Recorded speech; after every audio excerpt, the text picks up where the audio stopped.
Shivsagar district में प्रसन्नता बौर ठाकुर अपने घर पर आराम से बैठे हुए थे कि तभी शाम लगभग 5 बजे अचानक से बाढ़ का पानी आना शुरू होता है। उस पूरे एरिया में उनका घर सबसे ऊंचा था, जहां इससे पहले कभी बाढ़ का पानी नहीं आया था। लेकिन 19 जुलाई की उस शाम 2 घंटे के अंदर अंदर पानी उनके सीने तक पहुंच गया। बचने के लिए प्रसन्नता ने बिस्तर पर कुर्सियां रखी और उनका परिवार पूरी रात इन्हीं कुर्सियों पर बैठा रहा। उनके पिता ने अपने 95 साल के जीवन में कभी ऐसी बाढ़ नहीं देखी थी। पूरा गांव पानी में डूब चुका था। पास के एक दूसरे गांव होलंग कटोनी में भी ऐसा ही कुछ हो रहा था। रेखामणि गोगोई अपने 7 साल के बेटे के साथ घर पर थी कि तभी 1 घंटे के अंदर अंदर पानी उनके सीने तक पहुंच गया। पहले उन्होंने अपने एक पड़ोसी के घर में शेल्टर लिया, लेकिन वहां भी सेफ नहीं था। तो रात के लगभग 8 बजे पड़ोस की महिलाओं ने रेखामणि को उनके बच्चों के साथ एक पेड़ पर चढ़ा दिया। माँ और बेटे पूरी रात लगभग 12 घंटे तक उसी पेड़ पर बैठे रहे। ये कहानी दोस्तों सिर्फ इन 2 परिवारों की नहीं है। पिछले कुछ दिनों से असम में हजारों लोगों को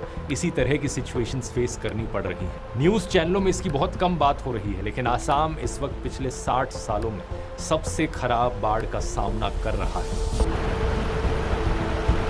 लगभग 80 से ज्यादा लोगों की मौत हो चुकी है और 2 लाख से ज्यादा लोग अफेक्टेड हैं। लेकिन सबसे अनफॉर्चुनेट चीज ये है दोस्तों कि असम में अब ये लगभग हर साल की कहानी बन चुकी है।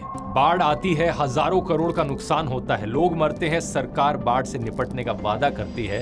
मैं आज इस सभा के माध्यम से पूरे असम की जनता को आश्वस्त करने आया हूं कि एक 5 साल हमें और दे दीजिए।